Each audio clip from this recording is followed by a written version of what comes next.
noticed.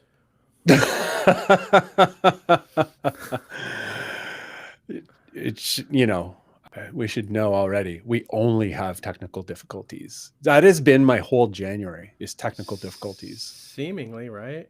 Yeah. Like unbelievable It's not technical list. difficulties, it's growing pains. I like your attitude All there. right, we're live on your channel. It looks All like. right. Good. Yeah, Yeah, it's working. that's good enough for me. Wild. Yo. Cool. And is great. This is wild. It's working. Hello, everybody.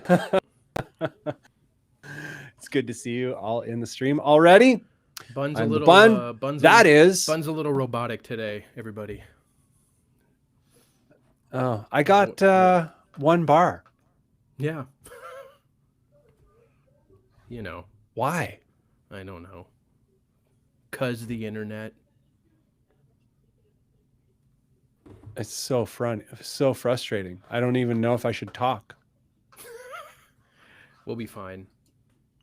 Are you your video settings, are you sending 720 or 1080?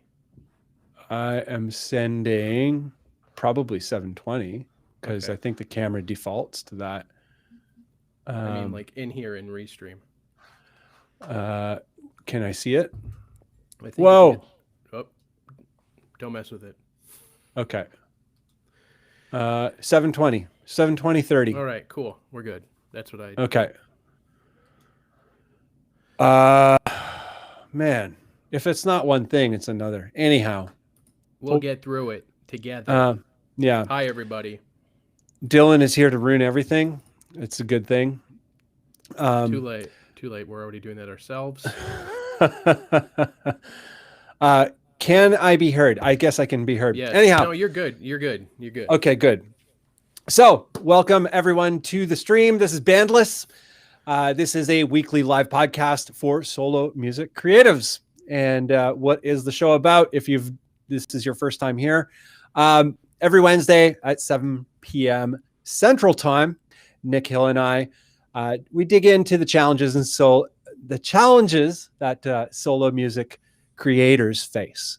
And it could be, tools, it could be tactics, it could be sort of philosophy and whatnot. And we just kind of dig into those things and attempt to illuminate the way forward, our own experiences, things we've heard about, your experiences, etc. Mm-hmm. And Nick, what are we talking about today? So today, how much time and resources are we spending shortcutting or taking shortcuts that could actually be spent on time doing something tangible or real? And we'll dive into this and you guys will get a better idea of what we're talking about. But I think many of us are guilty of this. Yeah. And I guess we should clarify right off the top, not to be confused with efficiency and organization. Right. Those things are not a hack or a shortcut. So I always like to refer to Tim Ferriss as an example. Tim Ferriss is specializes in efficiency and quick learning and all that kind of stuff, but always for the purpose of kind of a quicker launch into a long game. Right. And that's kind of what we're talking about today. Cutting out the things that you're spending a bunch of time on to try and do things quicker or get a result way faster. Nick, you are actually talking about that earlier. Yeah. The perfect example yesterday, kind of gathering up all my finances from, YouTube and music sales and everything from last year. And I was trying to find an app that would go through my accounts and aggregate everything that I potentially would have spent on YouTube or music stuff so I could claim it against my new income. So I spent literally 2 hours trying to find the perfect app that did exactly what I wanted. And what I ended up doing after 2 hours is taking an hour and just going through my bank account myself and going through my Amazon and Best Buy receipts and just doing it myself. Yeah. So I tried to find a hack to skip the work part, you know, just to get closer to an end, like instead of just taking the time and doing what I had to do. And we were kind of talking about it, and it's like, oh, that kind of sums it up a little bit. That's one example. It's not necessarily music related, but Well, it's totally music related. It's your music income. Yeah. You know? Yeah, So, for sure. Yeah. I think it's an amazing one. You know, for myself, something that I always kind of try to keep in mind is back when I was playing shows, this is quite a few years ago already, but it always rings in my head. I got this idea that I would put show flyers in the weekly culture and music paper that was free. I think every city has one of those. Yeah. But I was like, oh, we got the show coming up. I'm going to put flyers in all of those. So I printed a ton of flyers and I put them all in the live music listing section of all of the free boxes. And A, it was like pretty expensive. And B, it was a ton of work. I had no idea going into it what I had decided to do. Right. And A, it didn't work. Like, why would it work? People pick up the paper, they just see this piece of paper in it and they don't even know what it is. Like, why would they even pay attention to it? Yeah. And what's funny is we would have had way more success if we would have just spent, you know, a couple half days like postering, actually going to shows and flyering. Yeah. Because we didn't do that. We spent so much time doing this now newspaper thing. And yeah, I thought it was going to be the ultimate hack, the ultimate sort of shortcut. I didn't think of it as a shortcut, but I thought it was going to be the magic, you know, the sauce. I'm going to hack this system. And it did nothing. Right. Right. So, yeah, being mindful of, are you looking at shortcuts are you? They're traps almost, you know? I think they're traps. We're gonna talk about that trap. So actually, let's launch into it with that one. And I'm gonna pose this to you first here, Nick. This is like a little bit of a three-parter. We can take it in different sections, but shortcuts, a lot of times they don't seem to last, and if they do last, sometimes they're a trap. And what I mean by that is, if you do it like this shortcut to get a short-term success, you know, a good example would be like the music gala. You're releasing a new record, you book this big show, you pay the press agent, you maybe pay a bunch of models to be at the show. I know people who've done this. And you kind of overinflate all the press and all this kind of stuff to have this big reveal. And so let's say a lot of times it doesn't work, right? But there is the off chance that sometimes it does work. A bunch of people show up and it's like, whoa. The problem with it is, how do you follow it up? So what do you follow it up with? And can you afford to consistently just keep doing that? Some people can. Most people can't. So usually it doesn't last that way for those reasons, and probably others. I'm sure we can all dream up things. And then the other side would be, you do the shortcut. Let's say you do a weird kind of funny video or whatever. You're like, oh, this is like going to go viral and it's going to get a ton of views. And let's say you do a music video like Rob Scallon or Stevie T are good examples of this. They kind of got popular for comedy and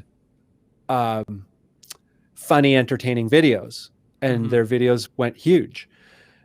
And they're musicians, you know, so it was related to what they were doing. But in the end, I'm not so sure about Rob Scallon, but I know for sure with Stevie T, he has not complained about it, but he's talked about it on podcasts and whatnot, where he's like, yeah, you know, I have these musical ambitions, but it's difficult to pursue them because I have to keep doing the comedy, because the comedy gets the views and that's what I'm known for. And that's what I've built my thing up as. Yeah. So that's an example of the trap. the shortcut as a trap. You do the shortcut to like get this like success going, and then you get trapped in the shortcut, and it becomes your life, and it's no longer a shortcut. So do you have anything on either of those sides that, either you can relate to, that someone that this has happened to, or that it has happened to you in some way? So personally, if we kind of look at, and I don't want this to come across in unfavorable way, but like the kind of diving into the helix side of things, that was initially what kind of propelled my channel, and it's sort of what people were expecting, and then I started doing more production videos and like other vlog stuffs here and there, and it's the helix stuff that still always does the best, but it's not something I want the channel to be all like about all the time. So there's some degree of that there. Granted, it's on a much smaller scale, but I know of some people, and we kind of heard this over like this last year of like pay for plays or pay for streams or pay for views. You can see on videos where people have paid for views because they have all these views, but they have like 4 likes and 2 comments, and that's not, they're trying to shortcut the game, but they're not creating real audience or real like fans, Yeah. going that way. And that will ultimately end up biting them in the ass, especially when it comes to streams, because we saw, Spotify was cracking down on, these pay for stream type of situations. And then where do you get, what are you left with? No music on Spotify. So I don't know, there are no shortcuts, and what the nightmare of getting trapped in the shortcut and it becoming your whole life. Right. I think you've shared that Stevie T with me before, where like I think about how he's such an amazing guitar player, and he does kind of, you can tell he feels obligated to do a certain type of video to appease his audience now, and that's got to really kind of take a toll. Dylan, you want to read that, or you want me to read it? Go for it. I'm going to read it. Good example of it is Mike, Become the Night. He is initially used reactions and critique to build an audience, and has slowly incorporated his music and generated interest for his band. So this is an interesting kind of perspective, because I think it's similar to what you were just talking about. Using this thing to kind of like get the ball rolling, and it might feel like a shortcut in the beginning, and there is the risk of getting trapped. However, if you're mindful of it, you can kind of sort of finesse things to come together over time. And I think to do it in a positive way, in a building kind of way, it's usually not going to pee too many people off. Hopefully, if you're in it for other people, for the benefit of other people, usually you're all good there. So if you have other people's best interest, you're good. I don't know of Mike, but I would assume that based on his reaction videos and stuff, people probably got to know him as a person. He was probably really genuine with who he was, and that allowed him to sort of trickle in more of his personal stuff, his music, So there's a strategy to it. But and the chance for the Stevie T effect is real, Yeah, it's very real. I lost it. Sorry. No, it's okay. He says, I remember that shortcut pay for play. I tried it for a minute back when SoundCloud was new. Shortly after a week, the magical numbers disappeared. Yeah, there's this kind of thing with people paying for clicks and streams and all that kind of stuff, is that if you get caught, there's a lot to lose. So in this case, you lose all the, the illusion, you lose the smoke that you paid for. But even worse can happen, where you just lose everything, where you get banned from the platform and all that kind of stuff. So, and I mean, if you think about it, if you're paying, we'll just use pay for streams as an example, like, and you see these fluffed numbers on your, Spotify for artists, that doesn't make you feel any better, because you know that like that's not real people listening to your stuff. Yeah. Like, they're not going to be there when the next thing comes out, Yeah. I am not interested whatsoever in any kind of hack like that at all, ever. Even like paid promotion, like, I'm not opposed to paid promotion. Like, I'm not opposed to paying a PR agent if everything it makes sense. Sure. You're going on a tour and you got to get press out to all of the press places. Yeah. Using a PR agent for that is very smart. It costs money, but it ensures that you open those gateways and all that kind of stuff. Yeah. As well as maybe like Facebook ads or whatever. Like, if it balances out right, then it might be a good idea. But just using Facebook ads to drive traffic to just make shallow sales, and that's it. If it's not kind of surrounding something like a new release or a whatever, like a PR type of move, then I don't know. It just seems cheap and dumb. Yeah. And again, I'm really ignorant when it comes to this kind of thing, because like I'm basically just at the beginning, Right. So it's just learning as you go, and I just think, like, if you just try and be mindful of the fact that shortcuts don't generally last, then I think you'll be okay.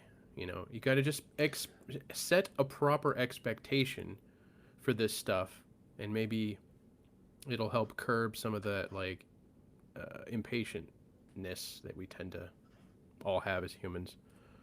Yeah. Little bit of a tangent. I like that tangent. Got some really good comments here. Fluff, another example of using YouTube to generate interest in his own bit. Oh, I should click on it. To show interest in his stuff, pursuits, but Fluff is in a league of his own with how he networks and plants himself.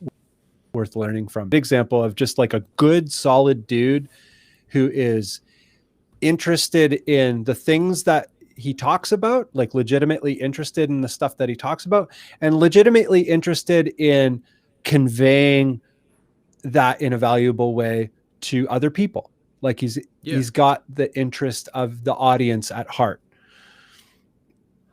And yeah, he's a good dude. Whatchamacallit, Dylan, you're killing on this topic. Cosman, Liquid Death sponsorship yet? Not yet. So we're going to move on to the next one here, which is, it's not fair.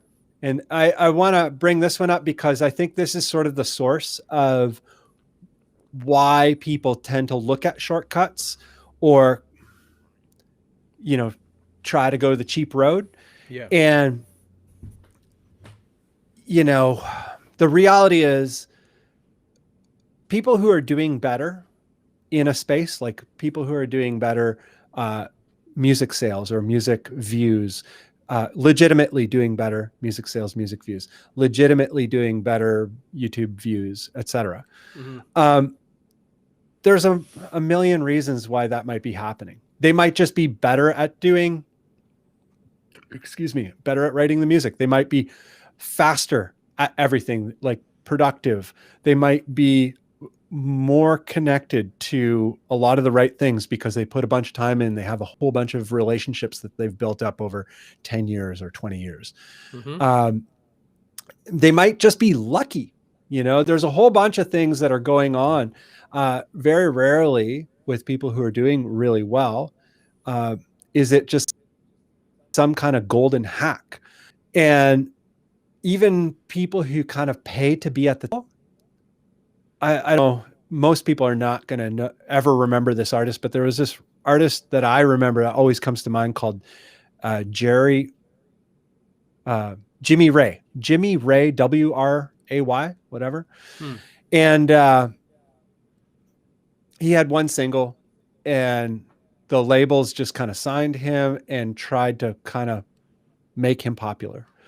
And it didn't work. It didn't work Right. at all. And nobody I know even knows who the heck Jimmy Ray is.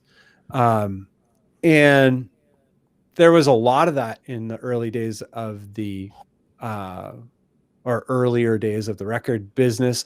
I think it still happens now a Oh lot. yeah. Oh yeah. Labels or businesses, independent ventures will just throw money at a project, hope it goes. And if 1 in 5 go, then good, Right.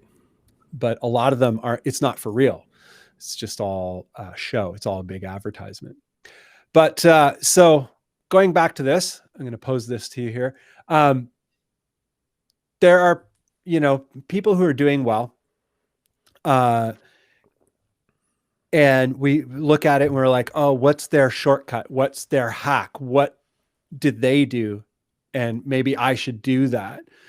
And so my thought on it is, don't worry about what other people are doing. Just write a lot. Like if your thing is music, write a lot of music and release a lot of music and be relentless with it. And also don't be afraid to share it. So write a ton, share a ton, rinse and repeat. Be as creative as possible. Try and develop your craft. And if you can do that, something should work. You should connect with someone. So, and I'm curious, like, what is your thought on that matter? Do you look at other people? Sorry. Do you look at other people that way? And do you have to manage it? And what is your method or what is your thought? Yeah, I've looked at, especially if we just take, let's take this YouTube guitar player thing, just that kind of niche Yeah. area. There are guys, and this is going to sound real brown nosy, that I kind of came across their channels and really studied it and loved what they were doing. And um, I'm lucky. So you are one of those examples. Like when I came across your channel, you know, when we first started talking, the aesthetics, your music, your presentation, like I knew that the effort you were putting in was the reason why you were where you were, in relation to me. So I'm kind of lucky because I never looked at people like, how am I going to get into this and think like, well, I can do that. I can write a song, like, so I should have X amount of subscribers in no time. Having followed Ola for so long, and I know I bring up Ola all the time, but bite Mhm. me. Um, I remember when Ola didn't even talk in his videos. Mhm. So I saw that slow growth and the effort and the work and the putting himself out there and failing and trying things. I never looked at it as um, like a jealousy thing. I looked at it as a way to up my game.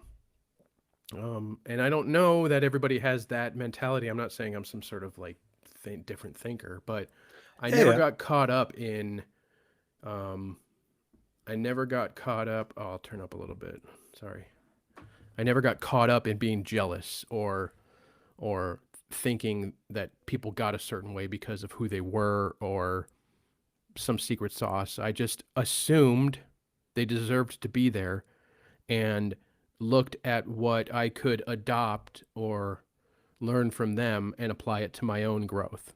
That's Yeah. just how I looked at it. And I think maybe it had something to do with being like in my mid 30s before I really started putting well, sorry, plosives, plosives, proper effort into YouTube. You know, I Right. failed at a lot of things in life and succeeded at some things in life, and realized that the things that I worked the hardest at and put the most effort in are those things that I was felt good about in my life. So if I just put in the work and look to improve, it'll get somewhere. So I And what do you call that? What do we call it? putting in those reps, yeah. Those reps. You just got to do like The Nick Hill reps. I don't know if this is on topic with what we're talking about per se, but I was listening to a podcast with Louis Anderson the other day. He was talking about, you know, he loves talking with new comics and getting to know them and helping mentor them. And he said, like, you know, guys who like are starting to feel like, oh, I'm just not any good at this, or I'm sucking, or I'm dying out there. It's like, do 100 shows before you make a decision. Yeah. Get up there and do it 100 times, you know? Yeah. So like, I don't know. I've never fell into that. That guy's, I mean, there are plenty of guys I follow who are, I think like, ugh, this video is like, come on, bro. But also, I don't look at it as like he's taking away from me, you know? Right. And I'm wondering if it goes deeper like that, where it's like, if you see somebody with way more subs and more views on a particular video, like, they're not taking away views from you, you know? No. And I think people do think that way. You know, Right. I'm not trying to like point fingers or say, you know, poo-poo anybody, but I think that goes into part of like trying to do the shortcuts and, you know, the jealousy thing, or whatever topic where I forget you had it's not fair. Yeah. Yeah. Like, I think that pushes people in that direction. The thought process that like, oh man, this guy put out a video and, Yeah. Don't worry about it. like, no, if you got a personality people like or can relate to, and it's a good video and it's informative, or you're funny, like, people will watch you. Yeah. Those same people will probably watch the same. If it's anything like me, like a nerd, if I'm looking up a stupid microphone, I will watch more than one person do a video on it. Yeah. Just chill. There's room for everybody. And if you Yeah. think of it that way and learn from those ahead of you, Yeah. you might be happier too. Yeah. Trying it, being at the bottom at first, you know? Yeah. Yeah. Came from the bottom. Long-winded, sorry. No, it's a good one. That was a really good one. Yeah, the whole it's not fair kind of thing. I think, you know, everybody maybe feels a little bit of that at some point. I think you gotta kind of feel it a little bit in order to know what it is and take a look at it, unpack it. So, but yeah, whatever anybody else is doing, in terms of the nature of what they're doing and the success surrounding it, good for them. Let them do their thing. Like, I don't really watch, besides like friends that I've made through doing all this mostly, but other friends who have YouTube channels. Besides those YouTube channels, when it comes to music, I don't really watch YouTube videos. And part of the reason is like, I don't really want it to influence me. And I just kind of want to keep those blinders on and whatever. With my friends, I like to champion my friends. Right. And so that part is really important to me. And I'll watch those videos all day and I'll comment on them all day. And I'll push that algorithm for all day. Yeah. But yeah, generally I don't watch and just, what? Having connection issues. Oh, well. Seemed like my connection dropped there for a moment. Okay, great. Yeah. I don't know why my thing is so low quality. Anyway, do we want to hit a few comments here? Yeah, let's do it. Let's do it. Did you freeze? Your connection is really bad. I think you're all right. Can you hear me? Yeah. I don't know. Okay, good. Yeah. Yeah. um, and here we go. So Cosman says, someone told me once that is that if you want to make it in music, plan on taking 5 years if you put in the reps. Wonder if that's true or still true. Yeah, I would take and double it. Yeah. I was just going to Say say that that. it will take 5 years or 10 years or anything like that.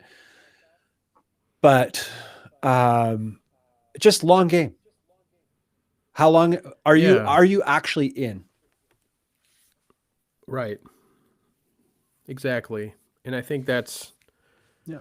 that's hard to wrap your head around, like the slow grow. You know, you would just plan on the slow grow, and then if something else happens, great, cool, bonus. Yeah. But um, I also think that had something to do with me putting full effort into this, like into my 30s, was a little bit more of a kind of a grounded outlook. You know, like I still have a full time job.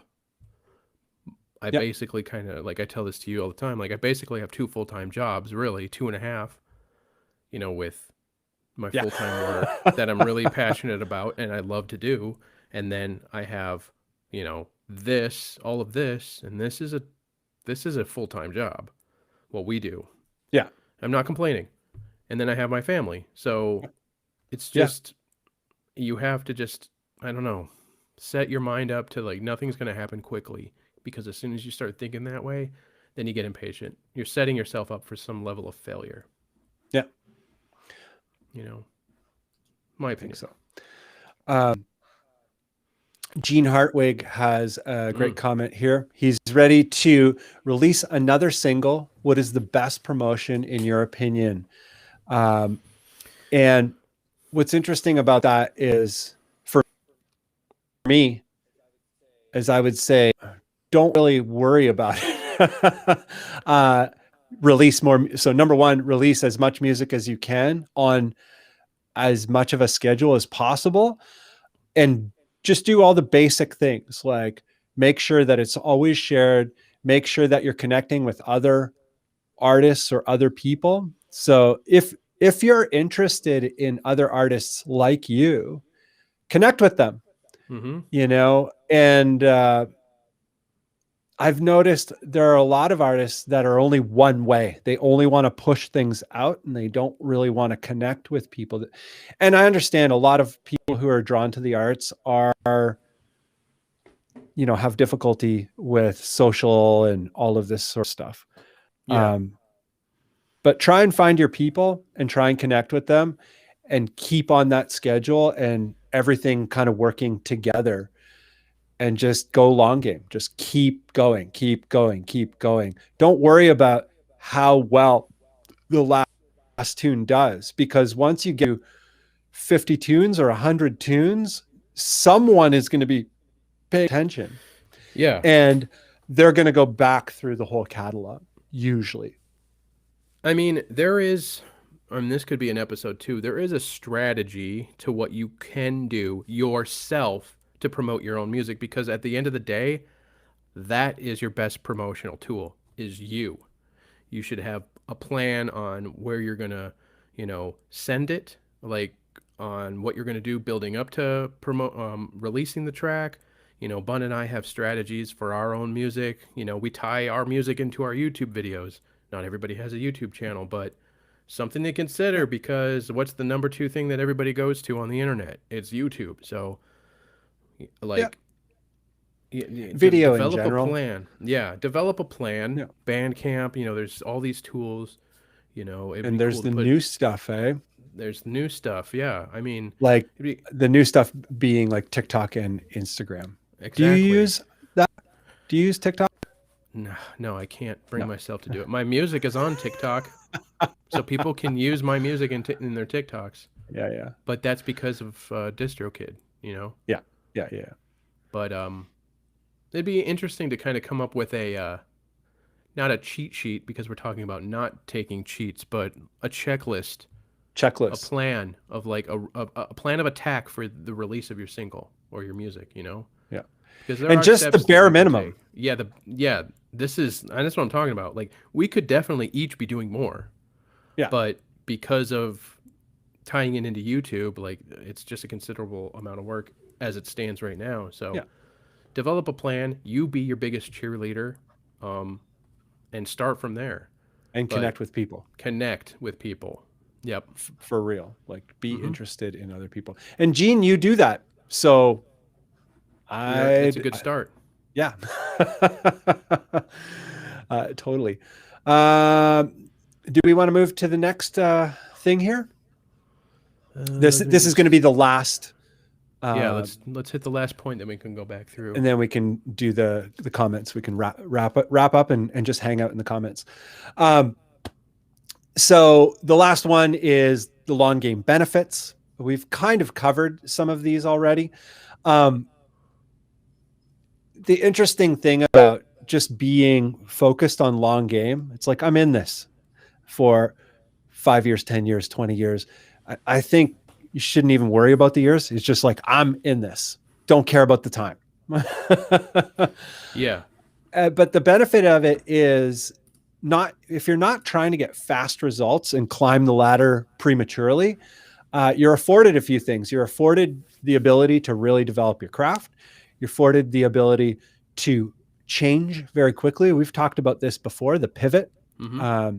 You can pivot very quickly. Something's not working or you want to change like maybe your art direction or whatever. You can do that really easily in the beginning Mm-hmm. and take a while, take a year, take 2 years, take 3 years. Like for me and all of this stuff, nothing happened really for about 3 years, but I'm glad that it didn't because I didn't even know what I was doing. Right. And it took about 3 years to just get a sense of what was going on, to get a sense of being comfortable. I'm still not a very comfortable guy, but Yeah, we have talked about this very thing. Like, if yeah, you go back and look at each on each of our channels, and I don't know if you've ever removed any old videos, but I've left every video that I've ever made up.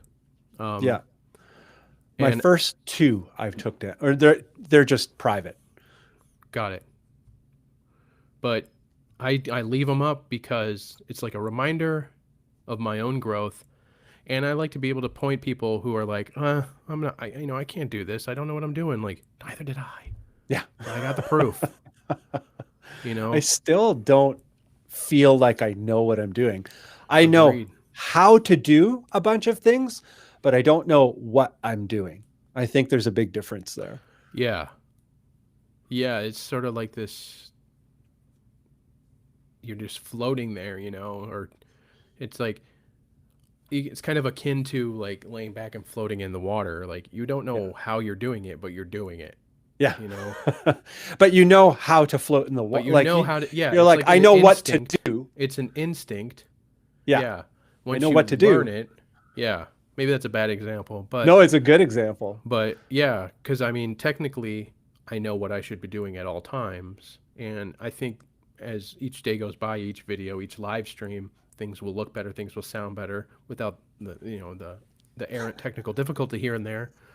But we still, and I say we because Bunn and I talk every week, if not every day of every week. Yeah. It's a rare week if we skip a day, not even if it's just for a few minutes. We talk about what's going on. But so I say we because we're kind of on this trip together.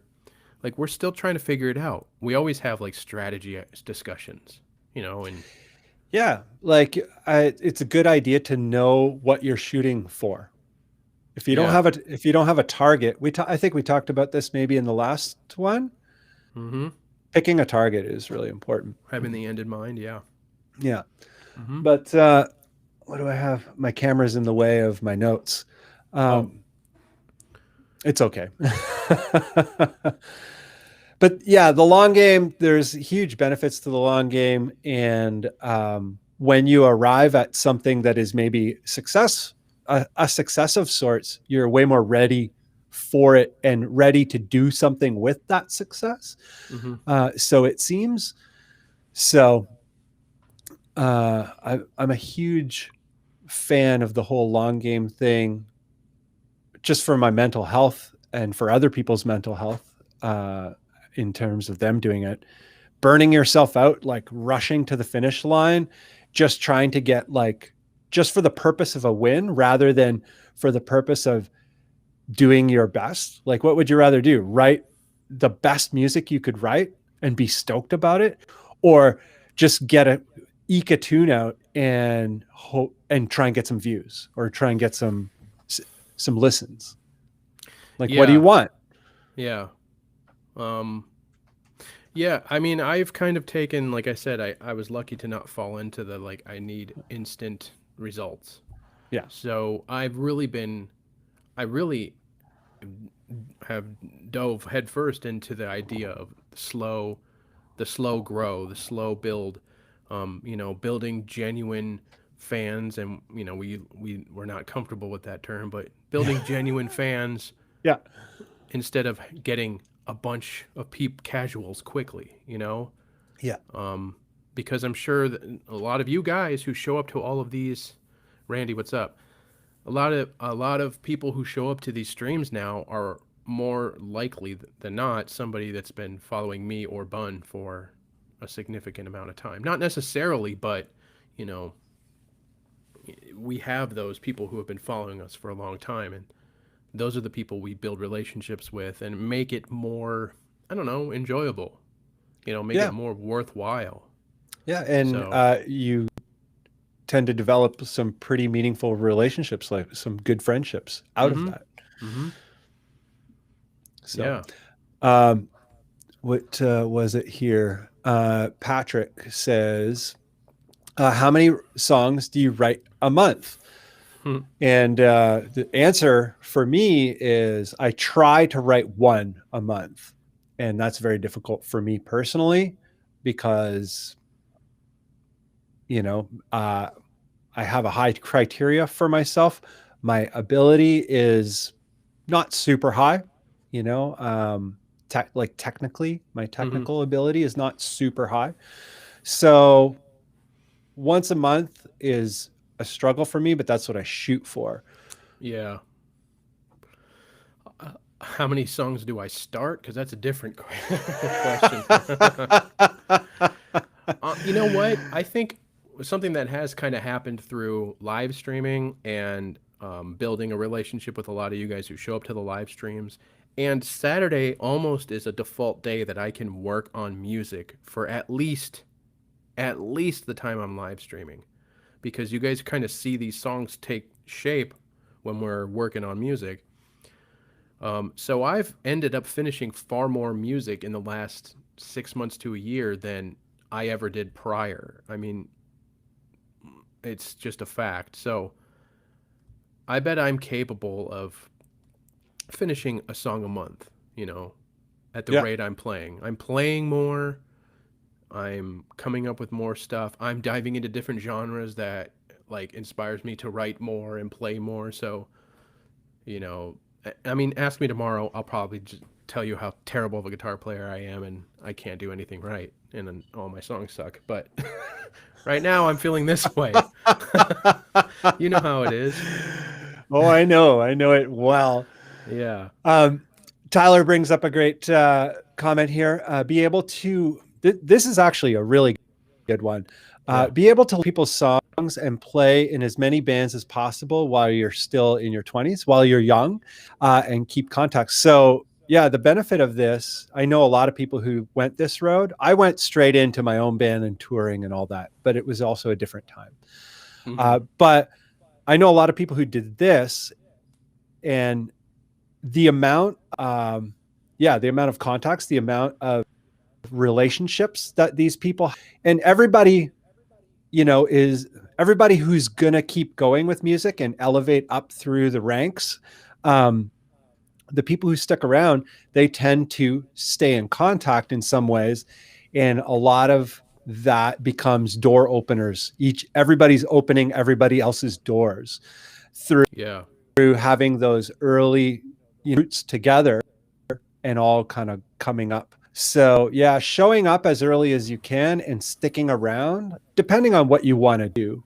Like if you're, depends on your musical road, but um, you didn't, did you get into the shows thing very much when you were younger, Nick? Because you were married young and you had children Yeah, I young, had kids really early, or maybe not. but I had Yeah. kids when I was 20, and but I was in a band and we played shows, and um, I didn't make a ton of contacts, at least as many as I should have. Um, but also I Right. was not, I was in a different situation. Being a dad with kids in a band, Yeah. like it sort of separates you a little bit because like you got Yeah. priorities. I mean, to me, the band was a priority Yeah. and playing was a priority, but for the other guys, that wasn't necessarily the case. So there's a little bit of separation there. Right. But it is important. I mean, I think this is super important. Costman kind of says something that also, Synth Chris, you have a good comment too. I'll get to it. But Costman has this Yeah. comment here, being someone that others want to work with. And that ties into kind of what the last comment was saying. Like, don't be an a-hole. Yeah. Be somebody that people enjoy working with, or even just being around. Even if you're not the most talented, if you're somebody that people like to be around, that'll land you in more situations than being overwhelmingly talented. Whether or not that's fair or not, who cares? You know, be a positive dude, like Yeah. Costman is saying. Be positive, be engaging. Don't be an a hole. Put in the effort. You know, Yeah. and that'll get you farther than being able to do sweet picks all day. You know, Yeah. yeah. Let's see. Synth Chris asks, how do you write as much as you can without getting caught up in prioritizing quantity over quality? I often have this issue. Hmm. Right. Bunn, what do you think? I think the the qualification of quantity or the definition of quantity is up to you. So Right. if to you 12 songs in a year is a lot of songs, then that's a lot of songs. But picking a number that you feel comfortable that you can shoot for that number and still do the work to the level that you are good, comfortable with. But also making it a priority so that it's on a schedule and you can kind of like put yourself to it and you have these, this is my release date every month. And I know that if I push myself, I can make it happen. And I may release tunes that are not 100%, but at least within that time frame, I'm getting most of the way there. And some Yeah. you'll knock out of the park and some you won't. Yeah, I mean, I got in my own way for years before I released that EP of songs, and ever since then I was like, I'm just gonna put out music. I just it make just you have to just put stuff out. You'll get better as you go along. Um, and also quality is so subjective. You know, you could be putting Yeah. so much time into something that you don't think sounds good enough, but if you let somebody else hear it, they'll be like, "Dude, this is great." Like if you Yeah. don't put that out, nobody gets to feel that way. You know, and Yeah. I know it's hard to get over that. Like, well, I can do better. Uh, the one of the last there's one of the last tracks I put out. Like, I listened to it and I'm like, I could have done better, but I put it out, and I've gotten a Yeah. lot of positive feedback on that track. But for sure, nobody's gonna enjoy it if you don't put it out. You know, and Yeah. you can continue to just make sure only what you only put out the highest quality stuff that you could possibly do, but you might not end up putting anything out or enough to build anything. Yeah. That's it. Yeah. It becomes tough. I like this comment by Patrick. I try to record versions of my favorite songs in order to learn writing. Absolutely, something I've done myself. Cover songs. recording songs. I have a cover of Orion that I recorded just because I liked all the layers and the pieces. No one's ever heard it, but it's good. It's a good. There's numerous positives to learning other people's music. Yeah. What else? I think the biggest thing there is developing feel. Mm-hmm. Yeah. Yeah. I think there's a delay on all my stuff is delayed. Is there? Seems like, yeah. Well, we'll manage. Yeah. Even when I click on a comment, crazy.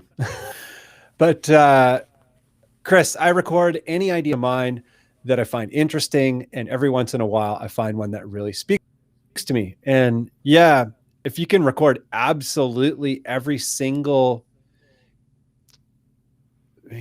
weird idea that you have, a lot of times there are going to be ideas that you're just like, oh, this dumb thing, and they end up being like the crusher idea. And if you don't record it, you'll never be able to explore it. Yeah, I kind of take this approach too. Hence the joke I made about how many songs do I start in a month. I have terabytes of songs that I've started.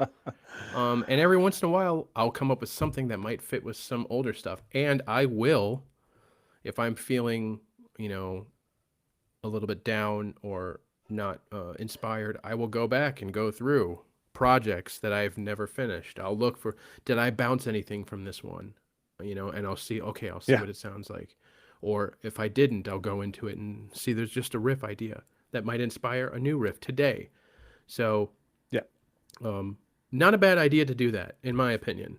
I remember people used to say, like, well, if you can't remember the riff the next day, then it wasn't good enough. Like, are you kidding? Do you know how many good riffs I forgot? I'm thinking that way? That's dumb. Yeah. But, yeah. What else we got? You guys are killing it today. Ian Joie? Joie? Is it? I can't see the name very well. Ian, we've talked to Ian before.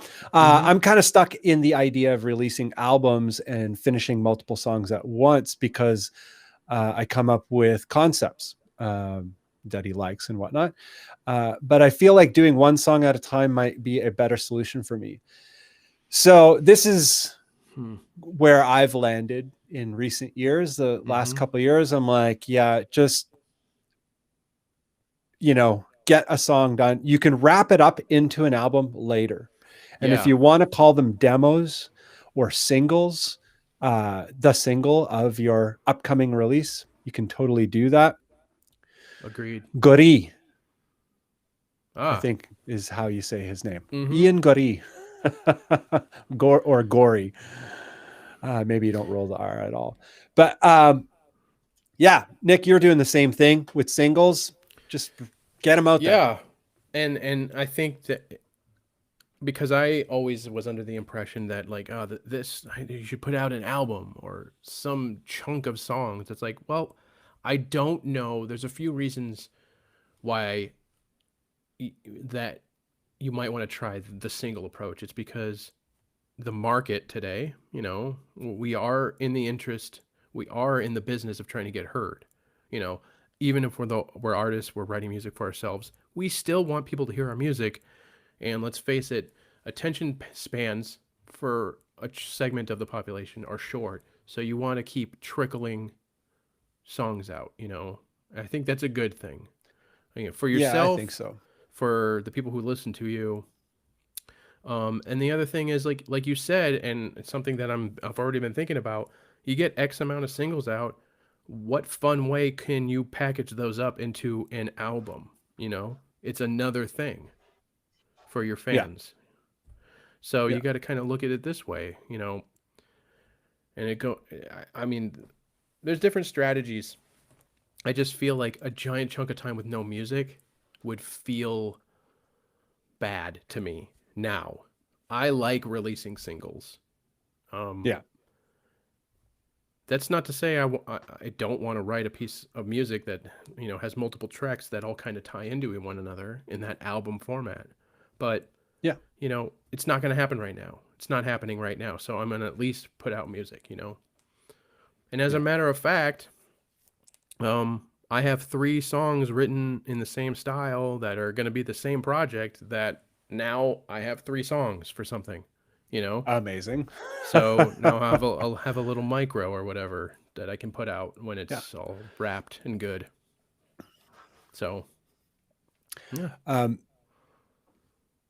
Yeah. I think the micro, like the EPs, the 2 song, 3 song, 1 song, whatever, smaller bite-sized chunks are great while you're building, you know, an audience, like connecting with people, all that kind of stuff. If you don't have a huge base of connections, and you drop a record, and I see this all the time. I have tons of friends who are like, they're like, I need to do a record.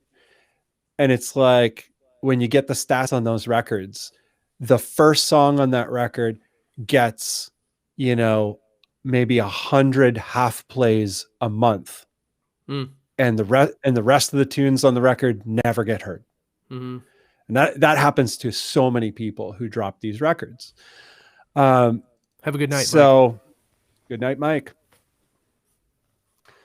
So yeah, dropping a full length can be problematic that way, Yeah, if I you mean, don't have an audience. yeah, for sure. And there's bands that are kind of, doing a hybrid of this.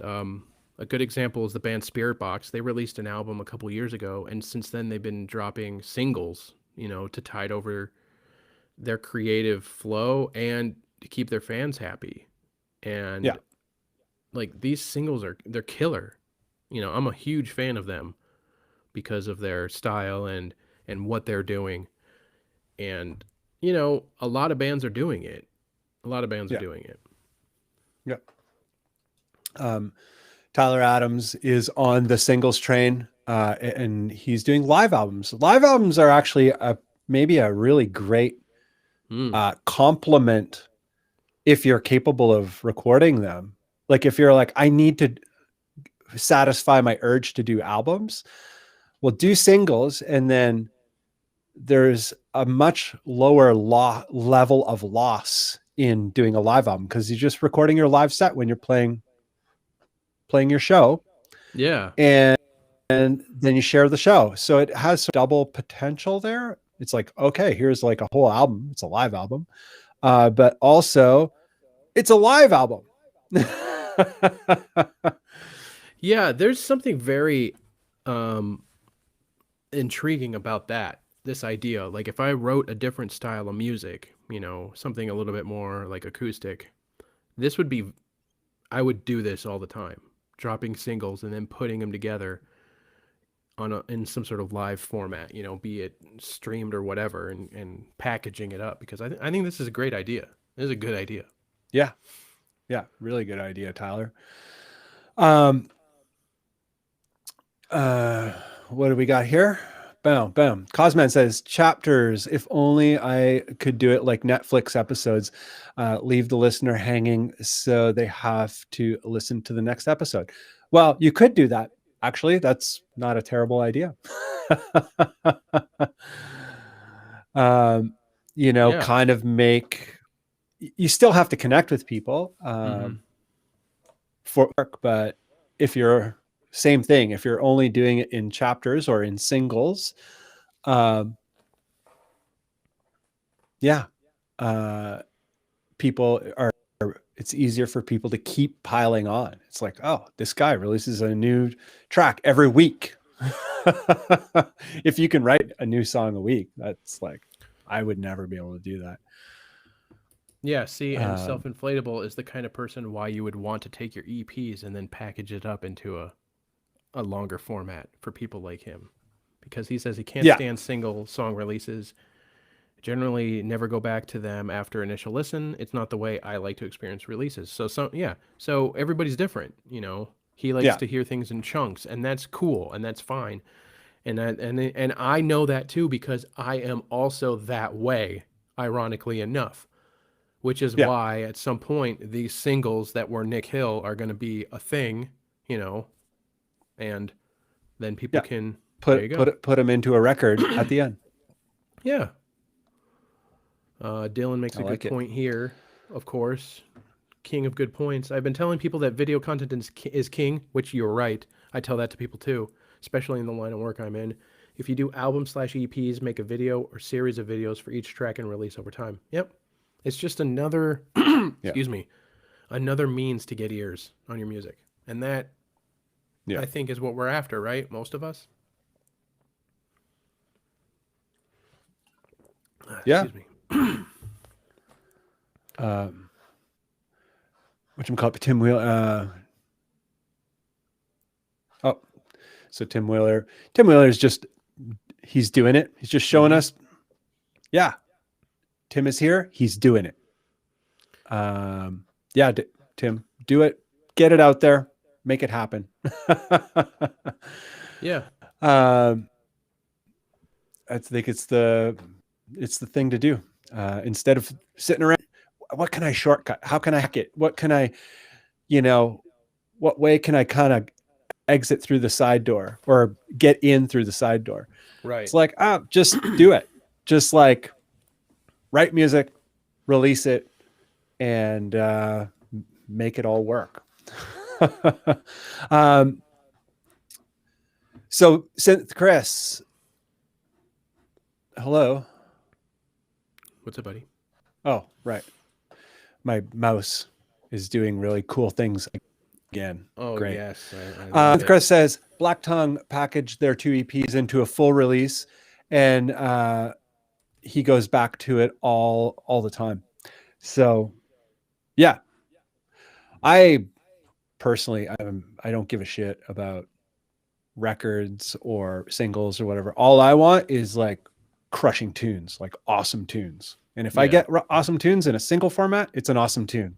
If I get it in an album format, it's an awesome tune. Or it's a bunch of awesome tunes, hopefully. But there are a lot of albums with a tune on the whole album that I'm like, there's a Caven album that I just bought a single song off of recently.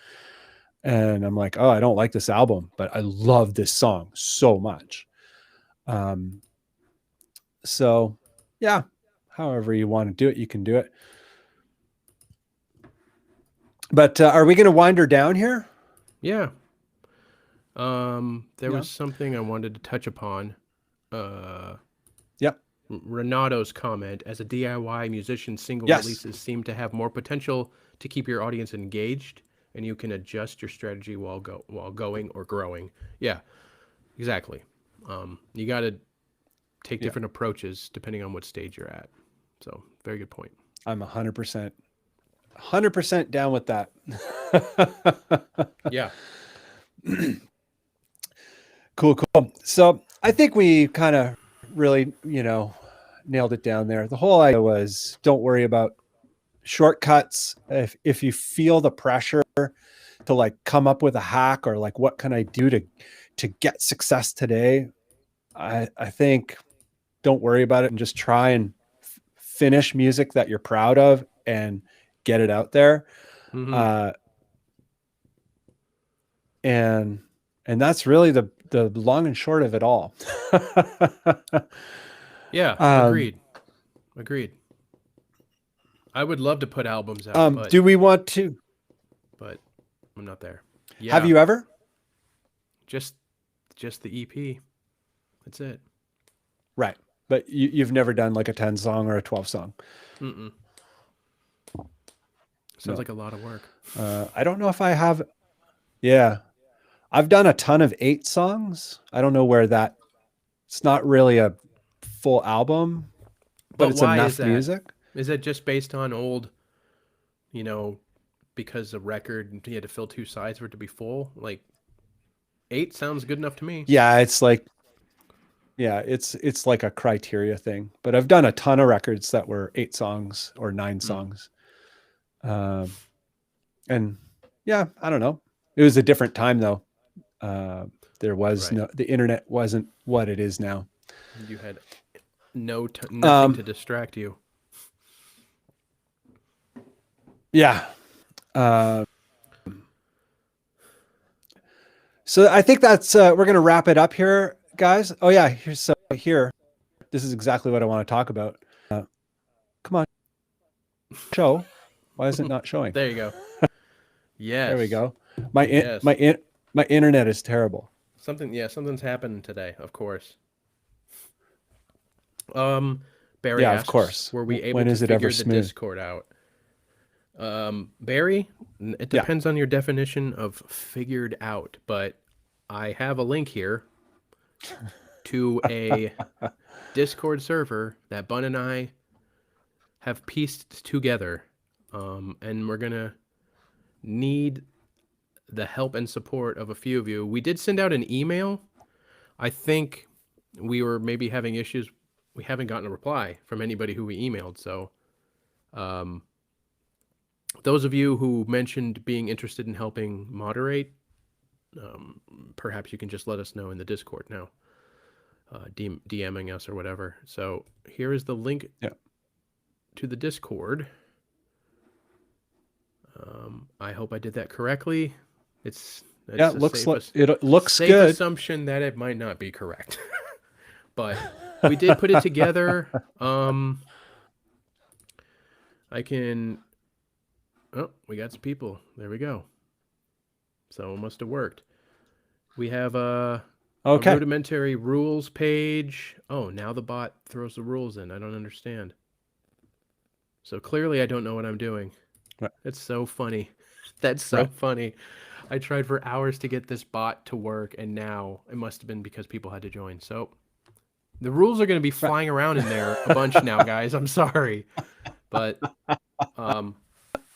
yeah. Barry, welcome to the Discord. Thank you, Barry. Check the rules out. It's going to be nothing new. Those of you who are in the Baritone Obsessed group are familiar with these rules. It's just common sense stuff.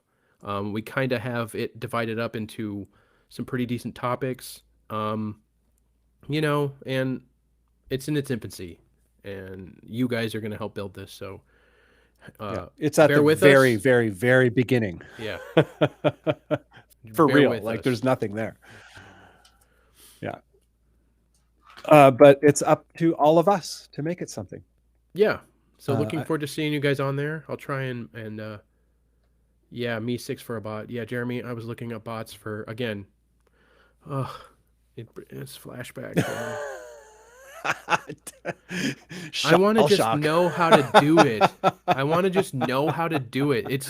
I was talking with Bunn before we jumped on, like, we are very technical dudes. We know how to do a lot of things, computer-wise, camera-wise, blah, blah, blah. Dylan, good point. I'll add that tonight.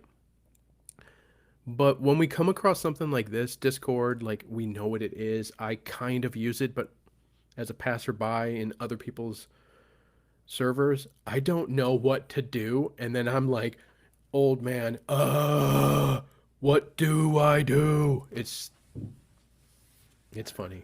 You should have seen Bunn and I before this show started. Yeah. Oh man, good stuff. Some rules for the voice chat. I don't see what. Yeah. Help. Internet connection is terrible. All right, let's wrap it now. I don't, but I'll jump on the Discord for a while, and you guys can help me through some of this. I can't. Oh, okay. We're gonna end it. It's great. Great. Thank you, everybody. Sorry, Bunn's connection blows, and we'll see you guys later.